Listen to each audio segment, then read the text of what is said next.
What up, though, everybody, and welcome to Lions Nation Unite. I'm Spencer Axter. He is Easy. We are the Woodward Heavyweights. We appreciate you joining us here. Lions Nation Unite is a platform created by Herman Moore to bring different Lions content creators throughout all walks of life together to put out some great content and keep you guys up to date on what's going on in the world of the Detroit Lions. So make sure you subscribe, smash that like button. You can follow us on Facebook, X, Instagram, and YouTube. But make sure you go to lionsnationunite.com if you want some of the best merch in the game and just to support the boys, support Herman Moore, and support this great thing we got going here at Lions Nation Unite. Easy, welcome. Appreciate you hopping on with the boys here.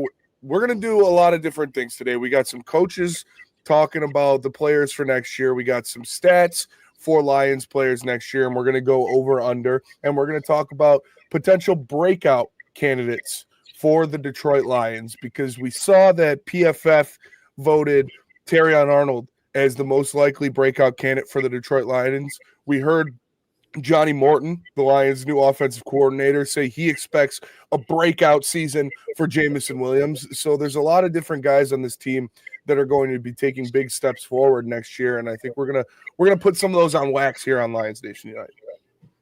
Yes, sir. I cannot wait to get into some of that stuff. We also got some future bets, future odds for the Detroit Lions players. Jared Goff, Amon-Ra St. Brown. A very surprising number for Amon-Ra St. Brown. I might add Jameson Williams, and of course, Jahmyr Gibbs, as you see on the thumbnail. We've already been out there by that one. Offensive Player of the Year. Yeah. Put it in. I think it definitely could happen. I don't know, man. I don't know if the schedule changed that for you at all. No, I don't think so. I think the schedule might even enhance it a little bit because they're going to have to use him more. They're going to need him more because he is such an explosive part of this team and this offense that they're going to be relying on him for his explosive ability to beat some of these upper echelon teams in the NFL that we're seeing. And shout out to everybody tapping in. Shout out to Keitho and Chrome in the chat. Appreciate you guys rocking with us here. But yeah, Jahmyr Gibbs, I already put a bet in there on offensive player of the year for him next year. I think it was plus 1,300. The guy's a monster. The guy's a monster, and they're going to need him now with this tough schedule they've got, especially on the road. If there's one thing that transfers in the NFL on the road, it's running the ball. So I expect to see a healthy dose of Jahmyr Gibbs this year. Yeah, I'm with you on that one. Schedule, I don't know if the schedule necessarily changed it, maybe put it more in perspective to where, I feel like, I don't know, we might end up passing in these games a lot more. Although he might be a bigger part of that. I can see that. I'm definitely still down for it to happen just because I think he's that special of a player where he's going to garnish that type of attention, make those type of plays. But the more I look at the schedule and see how many of these games that, not necessarily saying we're going to win or lose all of them, but they're going to be close. They're going to be close games, and maybe in situations where we have to pass the ball a crap ton of times to get down there and score. So I don't know. I guess I'm not feeling it as much as I was 5 minutes ago. That's what I think, though. When you're going up against a Joe Burrow, a Patrick Mahomes, all these guys on the road, these elite quarterbacks, a Jaden Daniels, I think you want to hammer the run game even more because then you can keep the ball out of their hands. You keep the ball out of Joe Burrow's hands. You keep the ball out of Andy Reid and Patrick Mahomes' hands. So I think I don't know. I think Jahmyr Gibbs is going to get a lot of work, and we know that it doesn't take very many carries for him to get up there in numbers because of his explosiveness. So I think he's going to be involved in both the offense or the passing game and the running game, obviously. But I think leaning on this running game in these tough matchups, especially against these elite AFC teams on the road, is going to be something the Lions want to do. I'm pulling his up right now. I know FanDuel had one for him, but I'm currently on DraftKings. Okay, I can't find Jahmyr Gibbs. But I did see our guys reported there over there on Woodward Sports. Amon-Ra St. Brown's over-under started at 1,050 for the season, Benny. It was over-under. Is that insanely low for a guy that's been, 1,400-yard wide receiver for the past, 2 years? What's up? Yeah, I think last year he was only 1,200, all right? 1,230 or something like that. So I don't think it's too crazy because you know how I feel. I think Jameson Williams is going to lead this team in receiving yards next year. So maybe that is a little low for Amon-Ra St. Brown because you still do want to give him the respect. I think he'll be well over 1,000 yards. So I would still take the over on that one, but I don't think he's going to be up at 1,400 next year. I think he's going to be at 1,100 to 1,200. Yeah, definitely over what 1050 though. I mean, that's Yeah, insane. definitely over 1050. When I saw that, same way we did the NBA draft lottery this week, and we smacked on it. No, the stool. Sorry. The same way we saw that, we raced the numbers. That's what I did with the Almiron one, and it already went up to 1,075. So like even they're kind of like, oh wait a minute, we might have messed up here. That was insane to me. And then you said Jamo may lead the team in receiving. Spinny, his over under was at 750. Yeah, I saw that too. That's pretty crazy. I think that's because they're scared and they have to like because of his history, because of obviously the suspensions and the injury. I think that JMO's a little skewed. Like if you were to tell the odds makers that Jameson Williams is playing 17 games this year, no matter what, I don't think that they would put it that low. But because he's he's got a checkered past, so they have to factor that in a little bit. Um, but yeah, I think JMO smashes the over on that as well. I think JMO's up to 1,300, 1,400 yards next year.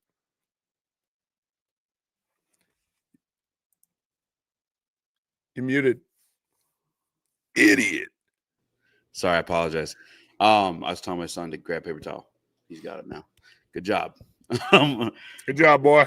That's a big jump, man. I know. 1,000 to 14. Listen, either way you look at it, he's going over 750. I think Yes. even if the season incomplete, like he's gonna, if he plays 14 games, I think 750 is a lock. Especially the way you hear the new offensive coordinator Johnny Moe talk about him. Johnny Moe, we talked about too. I don't know if you guys know, if you're listening, a former wide receiver who ran a 4.3 himself. Got burners. Burners. So he might favor Jameson Williams a little bit in that offense. And I think the coolest thing we saw to JMO last year, because I remember the talks being about he only runs deep routes. They won't give him any other opportunities. Last year, you saw those other opportunities. He was taking those like intermediate routes, and he was damn near the Yak King. I think he averaged the most yards per game after the catch on the season, above everybody, like everyone, including Amon-Ra St. Brown. So it's like, I don't think you're crazy.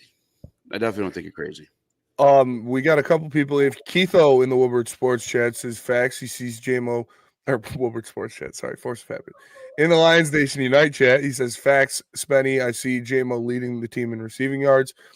Brian Ty says, listen, we've added pieces to the trenches offensively and defensively, and at defensive back and more wideouts and another safety. We are still dangerous. I agree. I think they added some great pieces to this team. And they're still one of the best rosters, if not the best roster in the NFL when healthy. But with Jameson Williams, last year just squeaked over the 1,000-yard mark. He was like 1,006 or something like that. 1,001. I think 1,001 really just squeaked over the 1,000-yard mark. And that is with 2 games removed from the regular season. So you look at that, and I think it's safe to say JMO could have gotten an extra 150 yards in those 2 games if he would have played that. And on top of that, he only had, 58 receptions or something like that last year.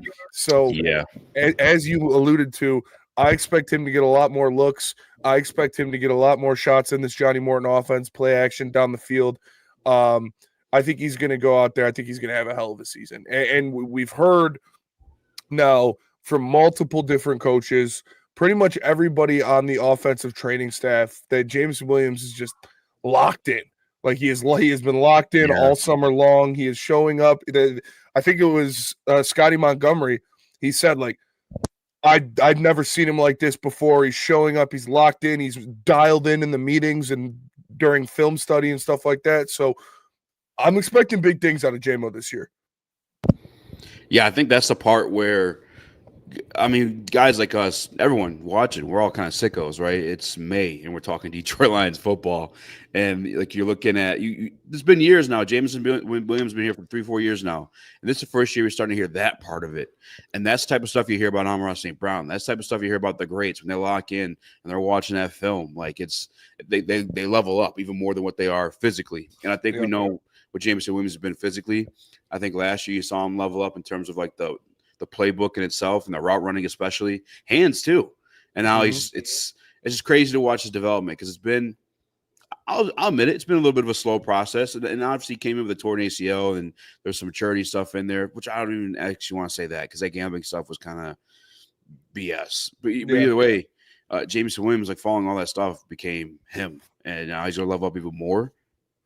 Yeah, sign me up. That 750. If you guys are late to the stream, 750 was the over under for Jameson Williams receiving yards set by FanDuel Sportsbook. We are putting the mortgage on that. No, Yeah. I don't know if I should be allowed to. Am I allowed to say that? Yeah, Don't lose your house because of me, but I would do it. I would too. I would too. And Darcy Maville in the Lions Nation Unite chat says, "Do you pay him?" I absolutely would. I think I would do it now personally, but I don't know if Jameson Williams would do that, especially with the season that I'm projecting for him. If I was JMO, I would wait until after the year, after you make the Pro Bowl team for the first year, because obviously he couldn't last year because of the suspension. If you get maybe all pro honors looking at towards the end of the year, these are things that would bump up your price a lot. So I don't know if Jameson Williams would sign the contract just yet, but yeah, I forget what. Oh, you're talking about the things that changed from last year. You talked about the hands improving, the route tree improving, and I think the comfortability in the chemistry with him and Jared Goff was really on display last year. You saw Jared Goff trusting him a lot more and throwing him not just when he's wide open or not just if he's standing in the middle of the field by himself.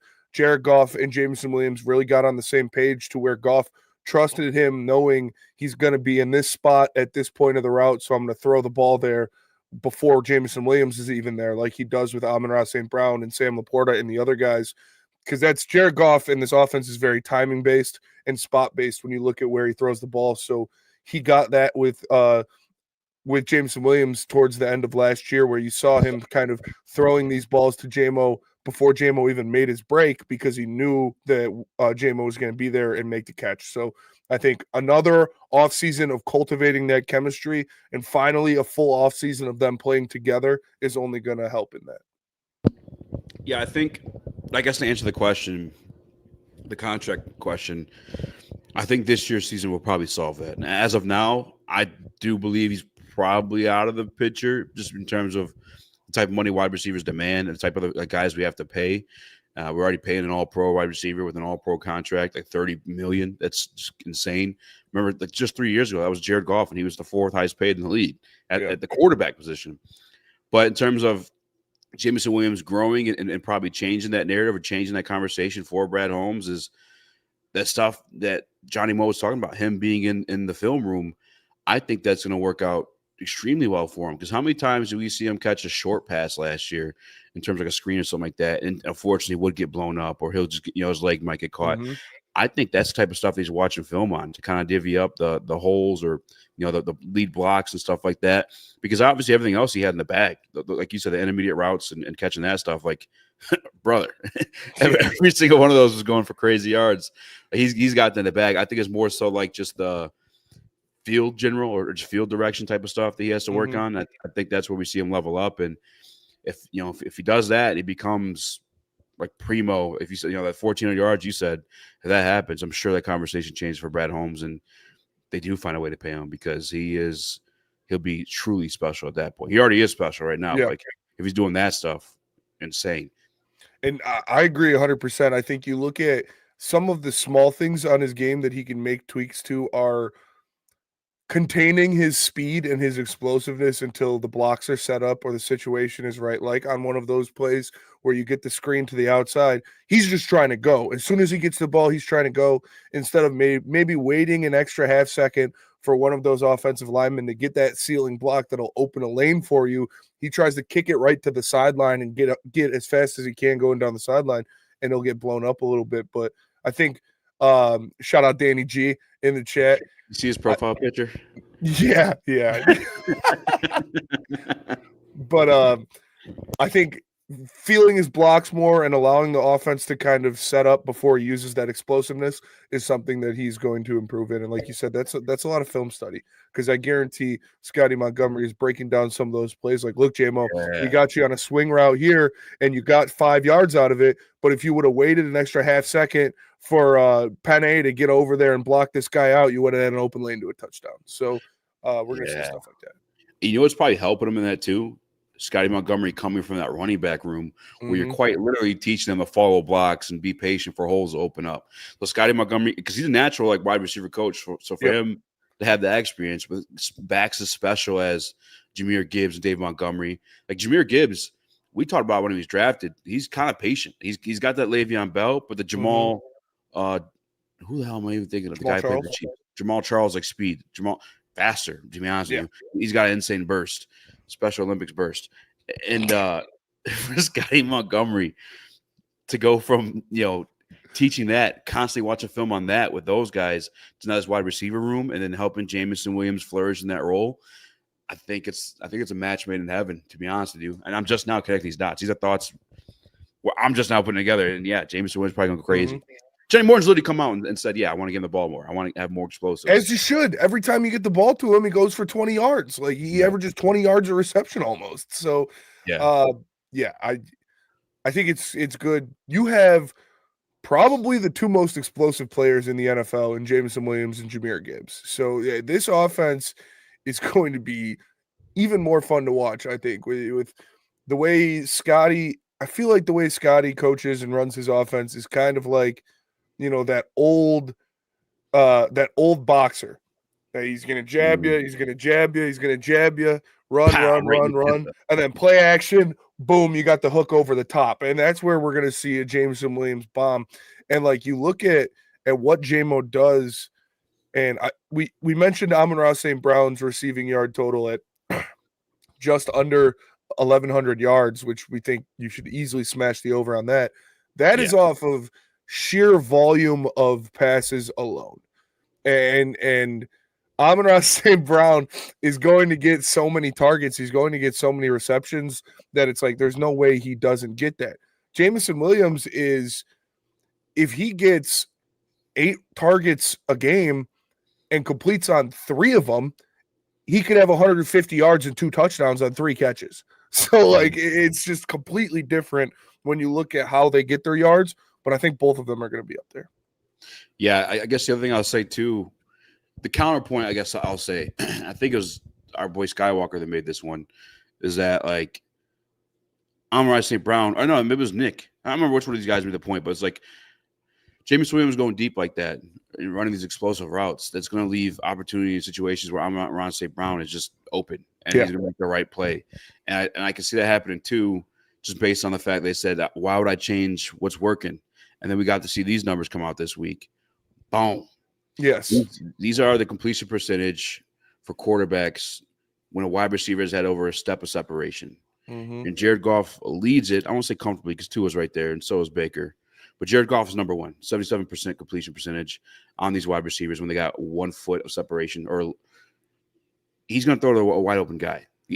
That's how you have to operate an offense, Jared Goff. It's got to be very system dominant. You got to find the open man. And if it is Amon-Ra St. Brown, I'm just making the counterpoint to it. He's going to That's why he's leading the league. Yeah, it's going to be him. But I still believe those explosives will be there for Jameson Williams. The basis of everything, the 750. Come on. Well, I mean, the disrespect. Yeah.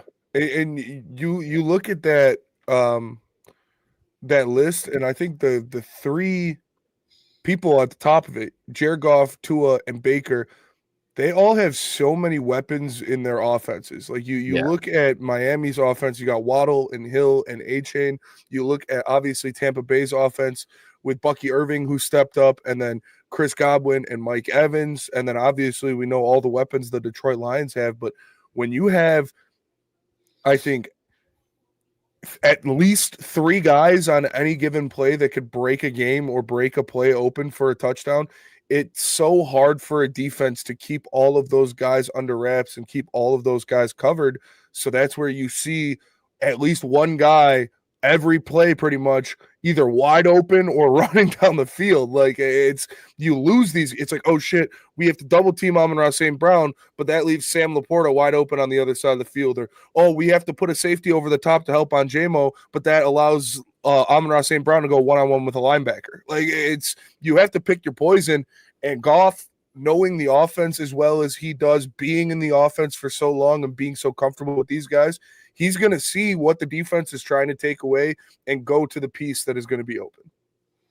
Absolutely. And that's why this offense has been so deadly over the past 3 years.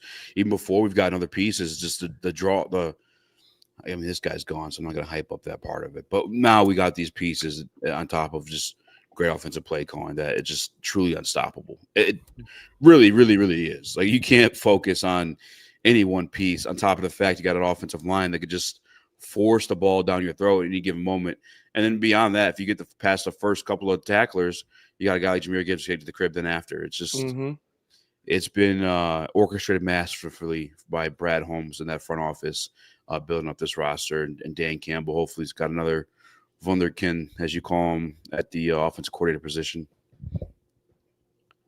But how about the defense? Or you want to get some of Jared Goff's betting numbers? I'm kind of curious what his are. Yeah, let's look at Jared Goff's numbers. All right, let me pull them up real quick. Give me a minute. Go ahead. I think the defense. Go ahead. I was going to say, I think the defense is going to take some steps forward. Obviously, I mean, last year everybody died.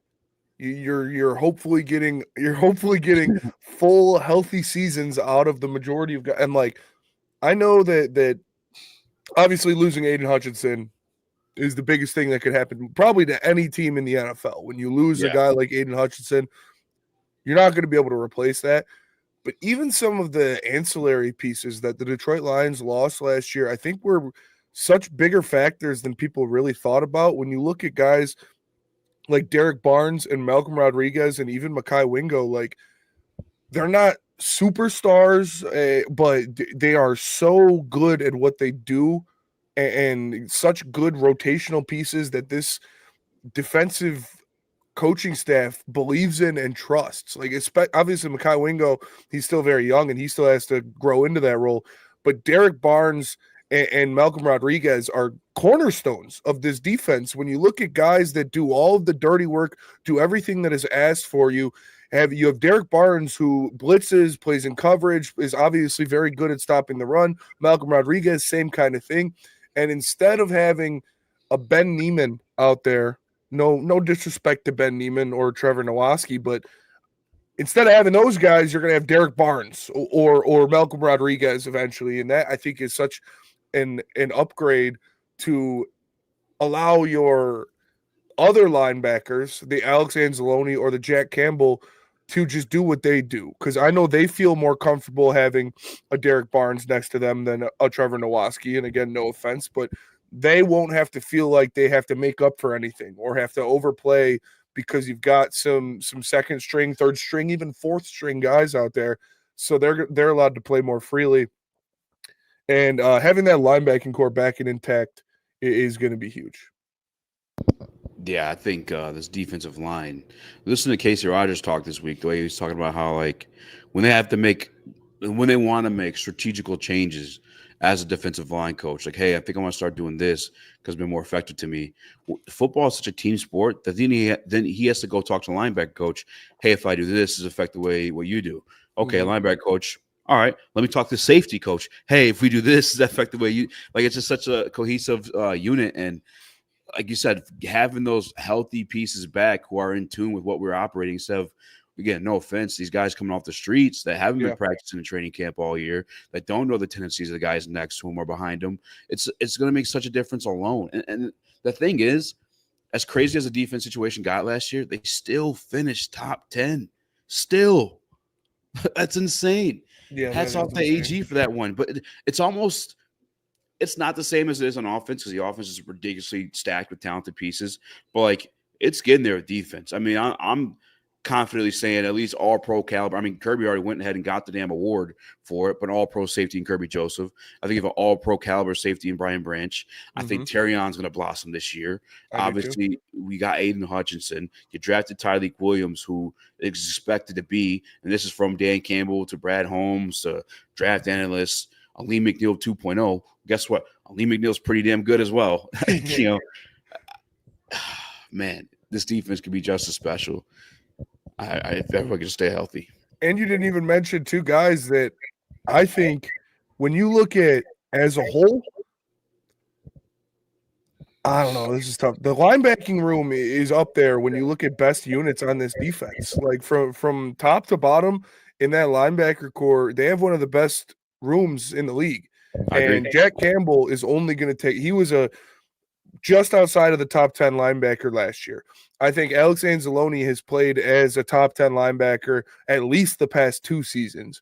And again, I talked about getting Derek Barnes and Malcolm Rodriguez back and healthy, but I expect Jack Campbell to play at like a borderline top 5 linebacker rate next year. I think he's going to be just a freak out there. Like that's what you drafted him to be. That's what he's projected to be. The linebacker core is full of sigmas, says Dumbo. Absolutely. Like Jack Campbell, Alex Anzalone, when it boils down to it, it's really hard to find a better 1-2 at linebacker than Jack Campbell and Alex Anzalone. So I think you got those guys out there. We got to think of a nickname for them.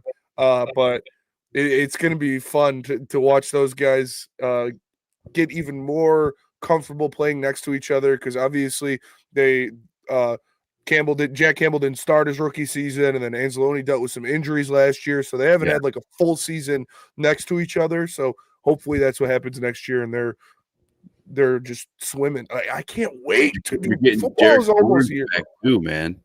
Getting Derek Barnes back on top of that, and I think PFF just came out with their position rankings in terms of groups, and they put the Eagles number 1, which. I guess you're talking starters, sure. Yeah, I guess I don't have a problem with that between Zach Bond and Nakobe Dean. But I agree with you. You're talking about top to bottom, like 1 through done, like your third string guy to your first string guy. I think it's Detroit Lions, and I think part of that's been all these guys have that much more experience. Malcolm Rodriguez coming off your bench where he used to be our starter. And we talking about a guy who got an interception against the 49ers in the NFC Conference Championship game.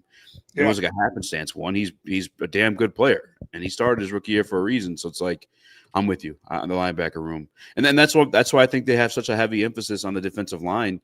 I mean, one, trenches win everything. That's just football 101. They get the offensive line, defensive line. Once we got those two things figured out, our team's doing pretty damn well, right? But like when your defensive line's commanding attention like that, all your linebackers have to do is clean up, and our guys have to be really good at that. And another guy, like I don't expect him to be this huge part of the defense or even this huge part of the linebacker core, but Grant Stewart, the guy they signed in free agency to kind of be your Jalen Reeves Maven replacement, that's a guy that if needed, if he gets put out there, he's going to make plays on defense. We've seen it for the Colts. Like when he is called upon, he goes out there and he's going to play a lot of special teams, but he's going to get some snaps at linebacker, and he flies sideline to sideline and make plays. I'm excited to watch him at training camp on that second team defense be flying around because I think he's going to make Lions coaching staff very happy at training camp because that he flies all over the field. Shout out to Dumbo Jumbo. I'm with you. I was literally just talking about that or thinking about that through the stream. It's actually incredible how Brad Holmes got damn good players at literally every position. Damn, we got it good. We really do, man. And the thing is, too, and I talked about this in the show. I don't know if I talked about it on here, but like we aren't like a cash-rich team where we could like necessarily keep all these players that everyone's talking about. Like the 49ers, you see them doing it. Their ownership has money. You know what I'm saying? A lot of these teams, the Rams, like Kroenke, they got like, in perspective, Sheila Ford Hamp, I believe our ownership was estimated around like $2 billion. Number 1 in the league is $777 billion. Like it's who's that? I could be 77 billion. I apologize. That is the Walton family with the Broncos. Yeah, that makes sense. 777 sounds too much, but that does. But it's probably 77. But either way, like that's like the difference, like where we're at, and that's why Brad Holmes is so perfect for this team because we're gonna need somebody who could draft. What is it? 432.4 billion for the Broncos. Yeah, dude, that's insane. That's nuts. And they're not even in a situation where they're paying guys yet. They're still kind of developing as a team. They got a good situation too. But we got the best situation for what we got going on in terms of like value wise, cash wise, because like we maybe not spend all that money, and so we get a guy like Brad Holmes who's able to just draft these guys or grab these guys with chips on their shoulders off the these free agents. The perfect steward, like you mentioned. The coolest thing I think I heard from him, one of the coolest things in his press conference, was actually a really good one. We broke it down in the heavyweights too, but when he talked about the reason why I left the Colts, because he had reps there, he had like his time in where he was, he could play whenever he wanted. He wanted to challenge himself and get better. And he saw that we were doing good things here in Detroit, and he wanted to come here and compete and just improve himself as like a football player. I mean, that's crazy. Like you had it good. You made the team. He's not guaranteed to make the team here, Spinny. No, he's not. He wants to come here and just get. That's the type of people they bring in. These football starved, hungry human beings just want to come in and just thrash things and be the best they can.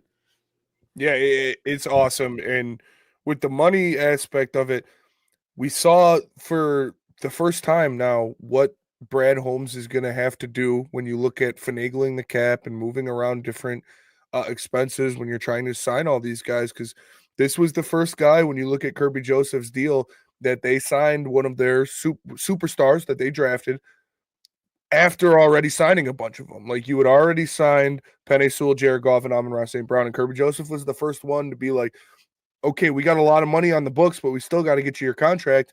And they went out there and they did a Howie Roseman-esque deal. We saw Brad Holmes and Mike Disner get in the weeds and kind of finagle Kirby's deal to where it's very beneficial for both parties. And you kick the can down the road with a ton of void years and a ton of voided money at the end of it. And that is what keeps Super Bowl windows open for teams. So hopefully you can get more deals done like that.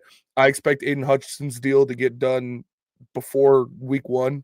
So I think that that's going to be something that we see very similar to the Kirby Joseph kind of deal, where it's going to be a huge number, but then the cap hit next year is going to be like $7 million or something like that. So we'll see what happens with the rest of those guys, but it is a good problem to have when your GM is consistently drafting Pro Bowl and all pro level talent. Like, it's like, oh darn, we just drafted 3 more Pro Bowlers. How are we going to sign all these guys?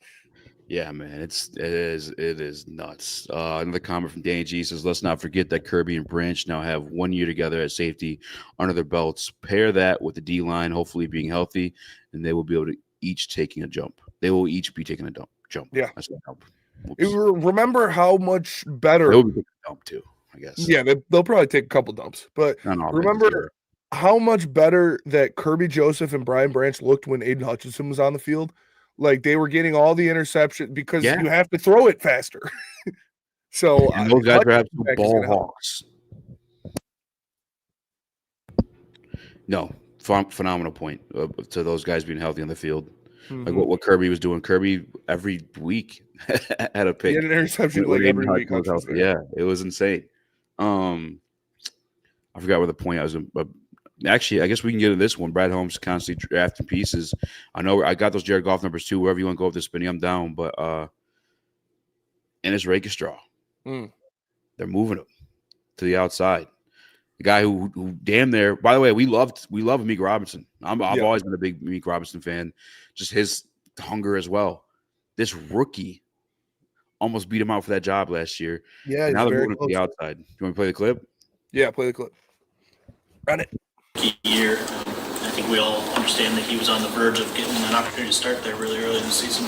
How do you see the year 2? I mean, is he going to be right back in that mix to scrapping for a the thing I do like about how he came back was just his mindset. Like, you can tell that he understood what went wrong last year, and some things that you can't control are injuries. And for him, it's just now, how can I be stronger? What did I do last year? Like, being a rookie, training for the combine and doing all that. Now I get to really focus on myself and my craft a little bit more, because you don't have to worry about those things. But he understands, and in our room, it's about competition anyway. You know what I'm saying? But we don't care who gets a rep.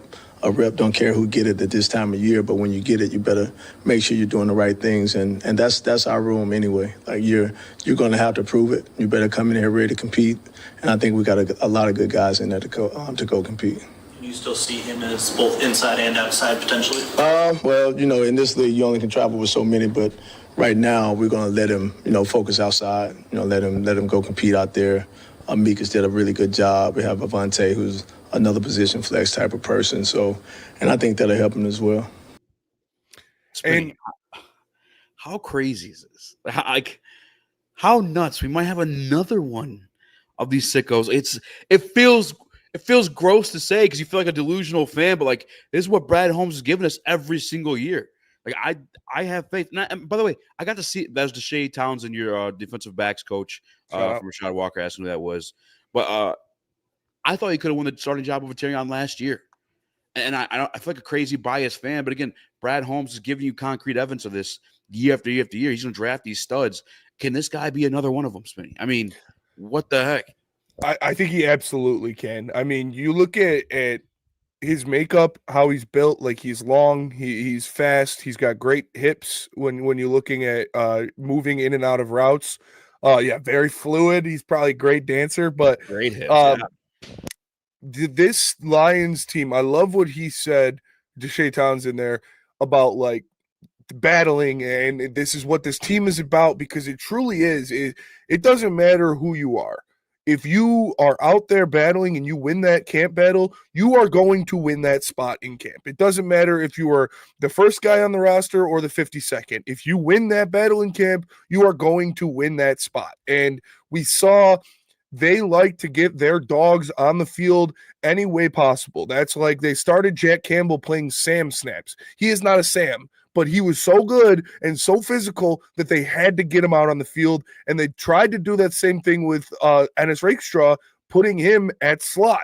He is not a slot receiver. He is not a slot cornerback. He is an outside cornerback. His length, his size, his physical ability, he is an outside guy. So having that hungry dog nipping at your heels all season long not only makes you try harder, it makes everybody else around you try harder. Everybody else around you perform at a higher level, because if you mess up here, you blow a coverage there, you drop an interception here, you got a guy right behind you who might take your job and you might not get it back.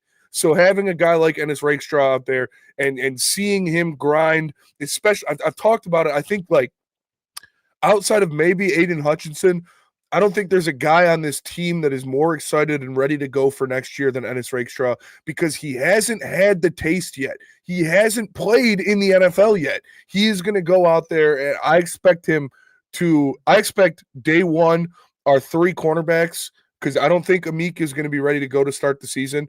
Day one, I think it's going to be Ennis, Terrion, and DJ Reed. Yeah, that's why I was going to go with this one is – I don't know if it's hot takey. I know we just heard him talking about playing Ennis outside, and I truly believe Ennis will be better outside. Matter of fact, got to speak to Ennis, and shout out to LNU for giving us the privilege to get on the field like that at during practice. But speaking to Ennis, he prefers to be outside. But similar to what you just said, Spinny, I think he's going to be too good that he might just force himself into the nickel spot because they want him on the field. And I think he's physical enough. I think he's got that dog in him. I think he plays a run well enough to play it. It may take a little bit of growing pains because, one, you got him making his first step into the NFL, and then two, obviously playing a position that he didn't routinely play at the collegiate level. Mm-hmm. But I think as much as I love Amik, and I couldn't begin to explain everything to everybody watching right now, but I know Smitty, that I love Amik Robinson since the signing happened. I don't know that he'd be able to win the job back in that situation. I think Ennis is that much of a dog. Like I think really so do. Too. I think that is a guy that's going to get his hands on something, and when he does, he's not going to let go of it. With the intensity he plays with the skill level he has, I'm excited to see what Ennis can do next year. And this we talked about it last year about all the dogs that they brought. Yeah. Shout out Woodward Heavyweights, 5 to 7 Monday through Friday. Make sure you guys check it out. The Fevies, the fake heavies. We're the Fevies. But I look at this secondary and how many dogs are on there, and they're all going to be, again, just like last year, fighting with each other all camp long. And on top of that, you added 2 veterans who have come in here, who have played in the league for a while with Rocky Ya-Sin and Avonte Maddox.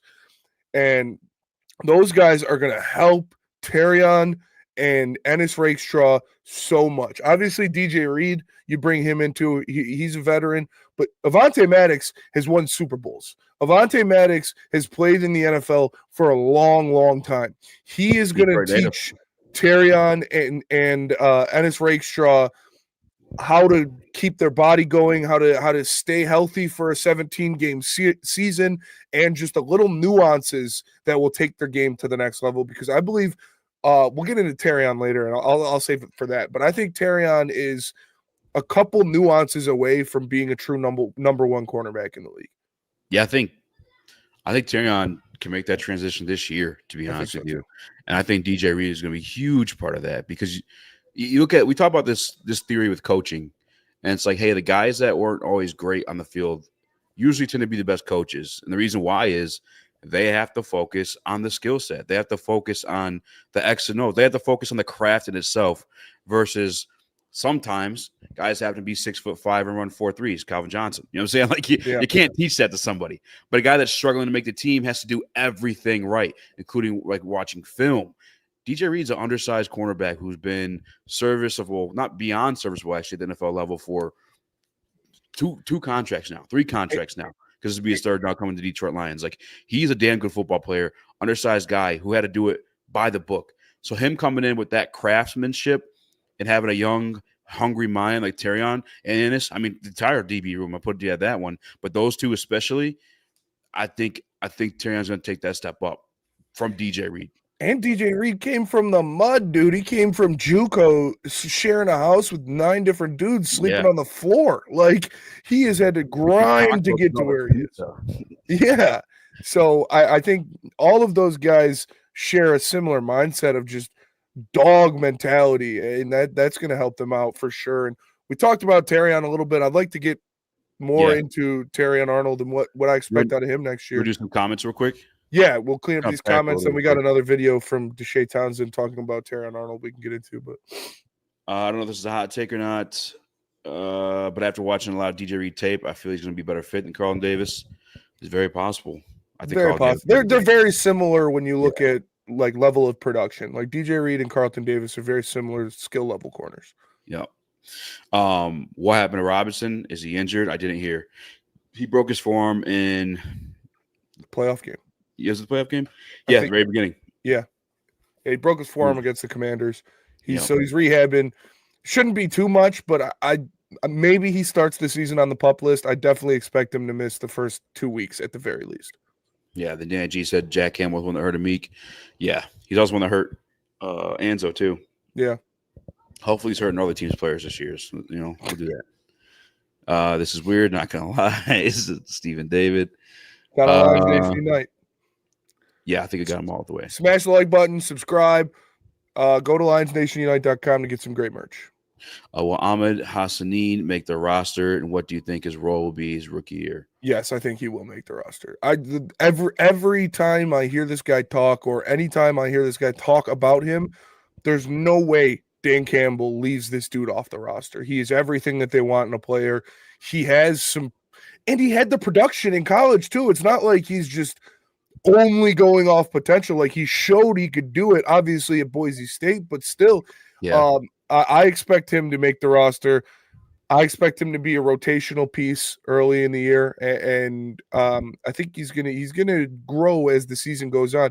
Having a guy like Casey Rogers as your defensive line coach is going to help him a lot, because that is a guy who is arguably, if it's not Terrell Williams, the best defensive line coach in the NFL. When you look at what he's done every single year in Tampa Bay, his defensive lines were never under 5th in stopping the run and never under 7th in sacking the quarterback.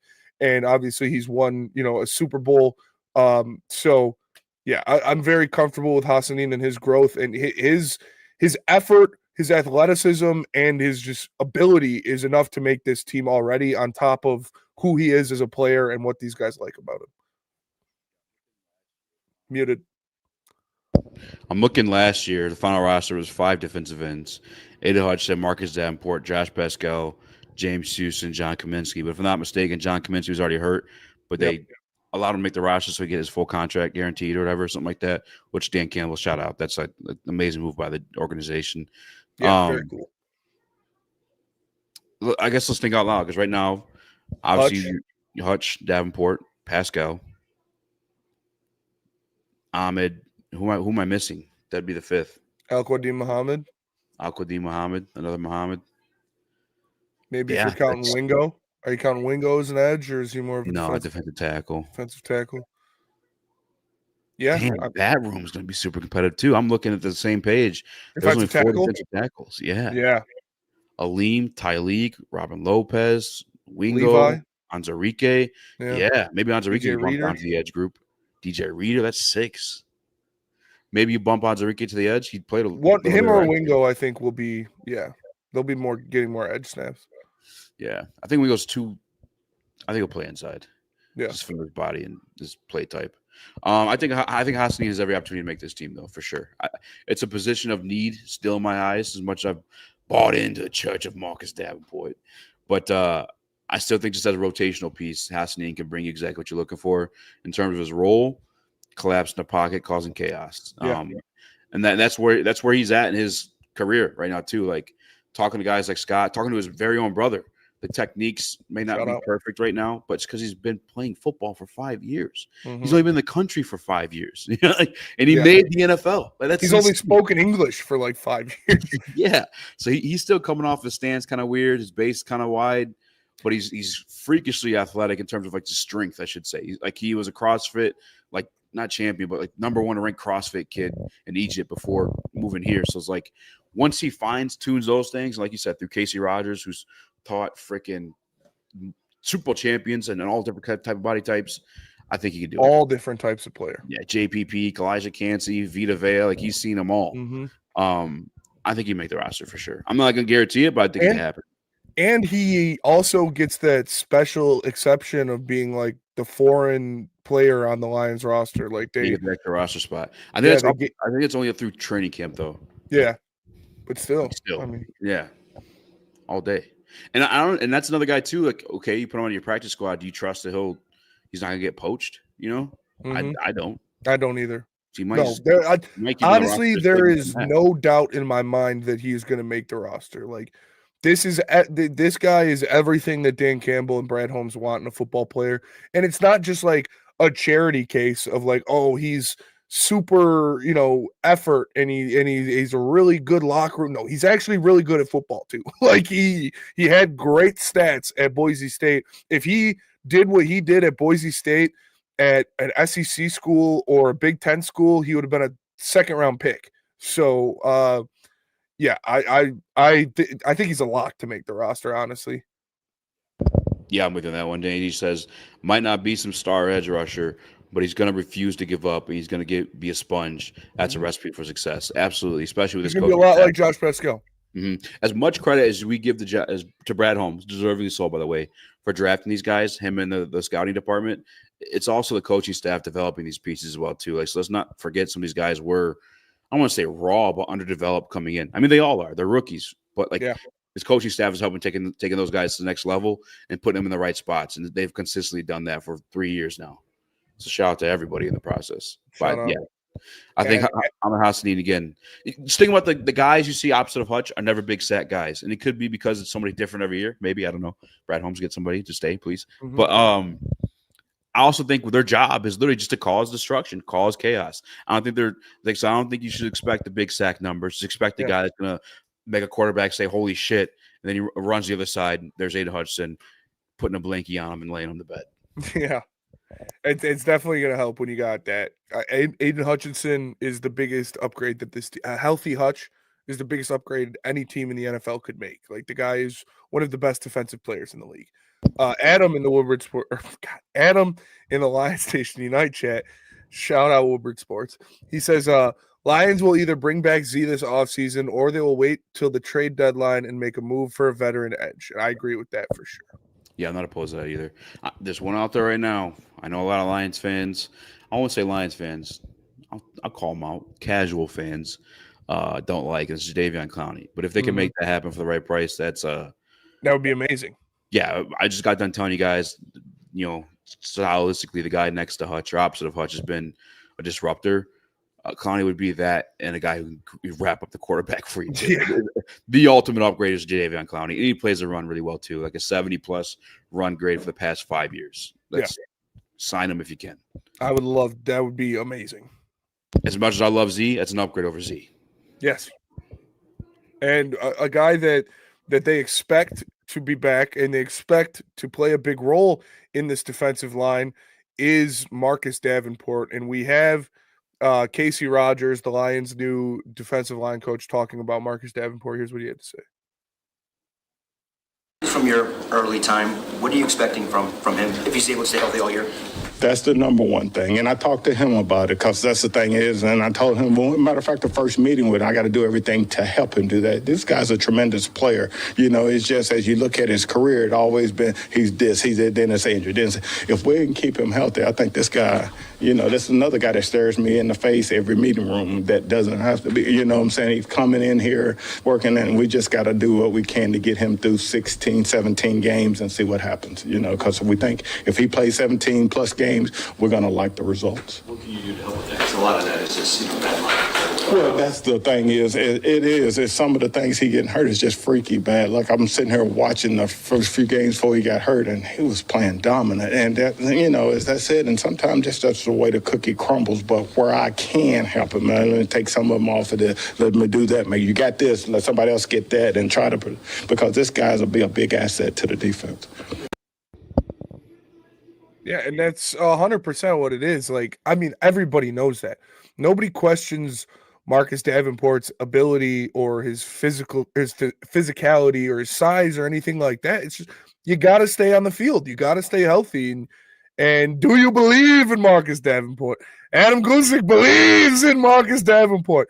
I think that I don't know. Like I said it on Heavyweights on Friday. Something in the air, there's something in the water. Like I got a good feeling about Marcus Davenport playing a vast majority of the season this year. And Marcus Newsome says 14 plus wins and the Super Bowl title. So shout out. I think if Marcus Davenport plays, and shout out to Lisa, how you doing? If Marcus Davenport plays 17 games next year, I think the Lions will win the Super Bowl. Like he is an extremely important piece to that defense. And Casey Rogers was right. When he was healthy at the beginning of the year last year, he was dominant. He was getting sacks. He was looking great next to Hutch. Just got to stay healthy. Yep, that's the thing with him, just keeping him healthy. I don't know because I was listening to a clip, my son was talking, but I remember listening to him. I don't know if this part was in there, but he kind of was talking about like limiting him in camp a little bit, like just taking him, like, hey, because he's one of those guys, a workhorse. Everyone they bring in here is going to be a workhorse, and that's why I said in the video on LNU, if you guys watched it, that we probably won't sign Clowney because he's not that type of dude. He's a very, very, very talented football player and a very good football player, but he's not the hungry football player. Mm-hmm. Davenport, they're going to have to rein him back a little bit, to keep his body fresh. And I think that's the reason why Muhammad might make this team, because perfect rotational piece. A guy just to go in there and be a monster. But yeah, if he's healthy, if you didn't think he was good when you watched, you weren't watching, or you don't know what you're watching. He was phenomenal for what the Detroit Lions are trying to do. Yes. Actually, go ahead and read some of these comments. I'm gonna pull a picture on my show. Yeah, and Brian Ruth in the Woodward Sports Chat says, bet not one believer in Davenport will bet on him playing more than 6 games. I would bet on that. Chris did on Friday on the heavyweights. Marcus Newsome says, Muhammad is a sneaky reason Holmes has been mum about defensive end. I like Delquidine Muhammad for sure. He's a very good rotational piece at that defensive end. Now, Marcus Davenport was healthy at this point for this photo, but and I've done this in the heavyweights, and I've done this on the last video we did on Davenport, actually, but another big guy we got defensive end is Josh Pascal. You see him on the opposite end. That's what they want. They want those big dudes on the opposite side to push the quarterback into Aiden Hutchinson. And they line Aiden Hutchinson out that wide so he has that one-on-one situation, because guess who's always going to win a one-on-one situation? It's Aiden Hutchinson. Mm-hmm. And that's why I think Marcus Davenport is going to be huge for us when healthy, because when he was, it allowed Hutch to do what he did. And if you guys paid attention, 7.5 sacks in 5 games. I mean, what are we doing? Yeah. 4 against Baker, 5 against Big, however many he had. 5, I think. Yeah. It was insane. Yeah, just the guy is. I think he's gonna prove next year that he is in that upper echelon of pass rusher. And when I mean upper echelon, I don't mean like good. I mean it's gonna be Myles Garrett, T.J. Watt, Aiden Hutchinson, Max Crosby. When you talk about edge rushers in the NFL, so him being healthy is the most important thing of our entire season. You cannot have that happen again. So I think that he's going to go out there and take care of business. But no matter what, no matter who is opposite of him, whether it be Marcus Davenport or Al Qadim Muhammad or Ahmed Hassanin or whoever, Aiden Hutchinson is going to produce. But having Davenport on the other side who can kind of do it all, and he can kind of do it all, and he can also get to the quarterback when healthy is extremely important. Like he's your best option when he's healthy, but that's the big when. That's the big if. So we'll see. And before we do wrap it up here, I do want to talk about a guy that I think has the potential to be the biggest breakout candidate on this team from what he was last year to what he's going to be next year. And I think some of the coaching staff shares that belief with me. I know Eazy, you also share that belief with me. PFF shares that belief with me. They voted Terrion Arnold to be the Lions breakout candidate next year. I've broken down the numbers multiple times on the Woodward Heavyweights, and I think that Lions fans, for some reason, have it in their mind that Terrion Arnold had this awful rookie season and he was just completely unplayable and nobody in the league was as bad. He was very, very similar to the other rookie seasons for rookie cornerbacks. When you look at Mikey Sandersill or Quinyon Mitchell or any of those guys, they're all grouped very closely together when you talk about completion percentage allowed, yards allowed, and touchdowns allowed. The only thing was Terrion didn't have an interception. I think Terrion needs to make 2 big changes about his game that will take him from what he was last year, which was a cornerback 2 on a 15-win team, to an actual cornerback 1 in the NFL, and that's his ball recognition and quicker hands and getting his hands up and getting down some of those balls when they come in there, because he's always there. He's always in the hip pocket of the receiver. He's just not as good as recognizing the ball and making plays on the ball, but those are the things you get later as a defensive back in the NFL. So I think Terrion's going to make a move and make some things happen. And here's what his coach had to say about him next year. First, Terrion didn't get his first last year. Right. You knew that was gnawing at him. I mean, from your experience, what can you convey about being patient and not, taking unnecessary risks to get I think the biggest thing is, like, you know how it is. Once you touch it one time, it's gonna they come in numbers, come in bunches. But when you play man a lot of times your back is turned. And so, therefore, a lot of times, you're not looking at the man. You're trying to go from transition from man to ball, which a lot of times doesn't go in your favor. But I just think for him, it's just that growth, being patient, that they'll come. And when they come, you got to create them other ways. But when they come, they'll come in bunches. Yep. That's exactly where I'm at with it. Like, he is constantly in phase. He's extremely athletic. I think you saw him break away from the pass interference just like midway through the season. He had a couple mistakes in the run blocking, but the biggest thing for him is just finding the ball. And whether it's just getting your hands on it to make a PBU or even better, causing that turnover, I think that's a step Terrion makes this year. And when Deshae Townsend started this very press conference, he was literally talking about, I just had to break away from Terrion because he's been begging me to watch film. And that's where Terrion's at in his development, because as much as I may be negative to, like, some of the stuff and criticism he faced from some non-ball knowers, he hears it, and I think it's only made him hungrier. And I'm here for that. I love that about him, and I truly think we can see him step up and become DB1 as much as you're paying DJ Reed. I think Terrion Arnold's build and physicality can force that situation.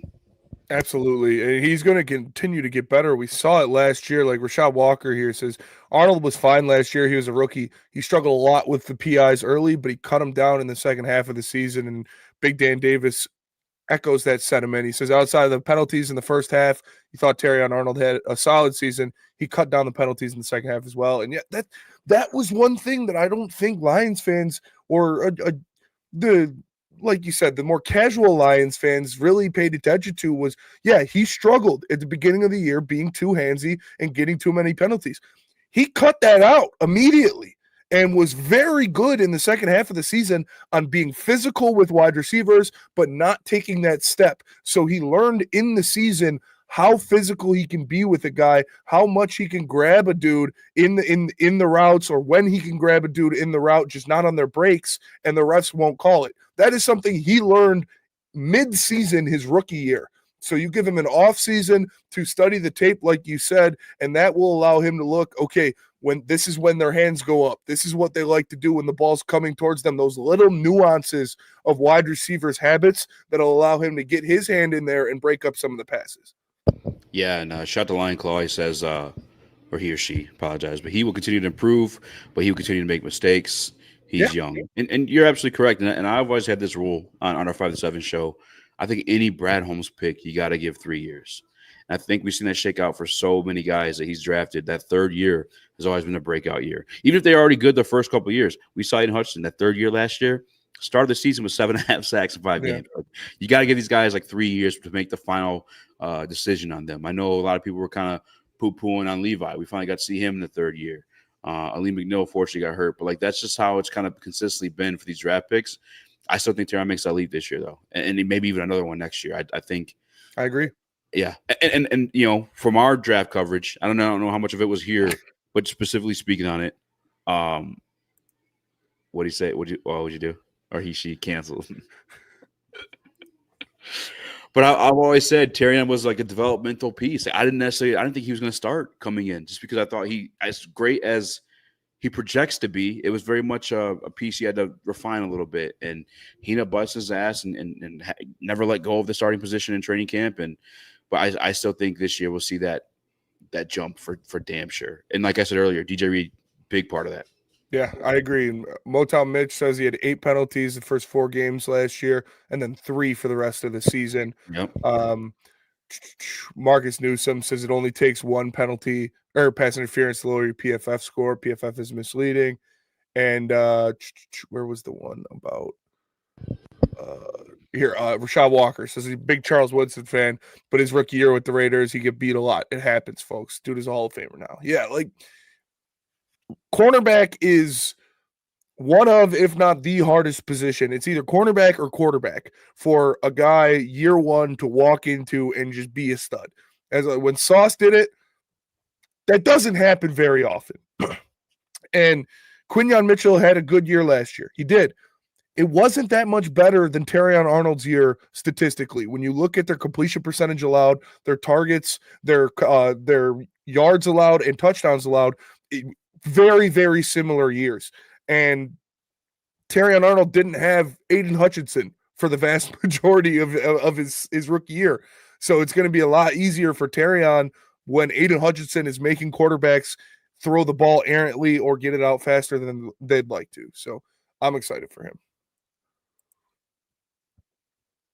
Wow. Brian Ruth says TA will be better than Slay before it's all said and done. He projects to, he was a higher touted prospect coming out of college. He was a higher draft pick than Darius Slay was a 2nd round pick. Mm-hmm. I love Darius Slay. He is one of my favorite Lions like ever. And I drunk text him. Easy drunk text him.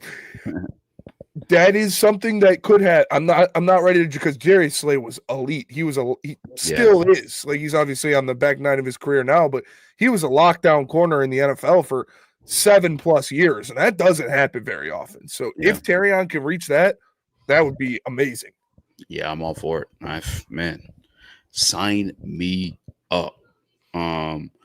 Smash that like button. My guy Spencer has a mustache. Mean the world to us. Get this out to more people. Shout out to J Rod. He says, "What up, my size-matic twins? I'd be a triplet too. Happy Sunday, easy like a Sunday morning." I'm with you on that. Want to check out a house today? I'm feeling good. Yeah, man. When are we getting the Twins merch with Tate and Spinny pics on it? That could be something. Our guy, the Woodward Sports intern, Luke Skywalker, he saw Tate Ratledge, and like, it's funny because you look at he took a picture with him and he sent it in our group chat, and it was, he said, dude, the dude's, effing massive, but he doesn't look that big next to Skywalker, because Skywalker's Luke is like 6'4", 300 pounds. You know, he's a big dude guy. too. I was trying to put it in here, but I don't know if it's working. Yeah, no, it's not going to load. But yeah, we'll do another live where Jumbo. Yeah, hell yeah, it is.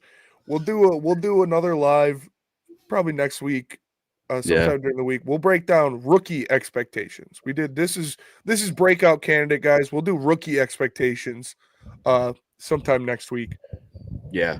I guess before we wrap it up, Terrion and J-Mo. Yeah, I think I'm on both sides of the ball. Those are the two guys I'm looking to take leaps. Like, I think Jameson Williams is going to be an all-pro receiver next year. I think Terrion Arnold by the end of the year is going to be the cornerback one for this team. Marcus Newsom, Ratledge is a bouncer at the country Gentlemen's Club. Love them. Smash the like button, everyone. Shout out to J-Rod 2313. J-Mo is number one now, Brian Ruth. Trippy Gypsy says Tesla is going to be rookie of the year. We're all right. We're going to do that. We're going to pick a day next week, and we'll do rookie expectations here on LNU. But I think that's going to do it for us today. I appreciate you guys tapping in. Make sure you smash that like button and subscribe to Lions Nation Unite. You can follow us on Facebook, on Twitter, on Facebook, on Twitter, X, and on Instagram. Go to lionsnationunite.com if you want some of the best merch out there. Ooh, Zach Lyon. Here's Zach Ion, Jack Campbell. Very good one. That's a very good one. I think he pulled up at the draft thing we did last year. Yeah. Shout out to Zach's. Shout out to Zach. So make sure you guys smash that like button. Mr. Jackson can't wait. Next week, me and Easy, we're gonna find a day. We're gonna pick a day and do more consistent schedule with it. If not, we'll do a video on it for sure. If not, we'll do video. We're gonna do rookie expectations next week. Appreciate you guys tapping in. Smash that like button. Lions Nation Unite. Shout out Herman Moore. Go to lionsnationunite.com for the best merch. Like and subscribe. For Easy, I am Spencer. We are the Woodward Heavyweights. We'll catch you guys later. Peace.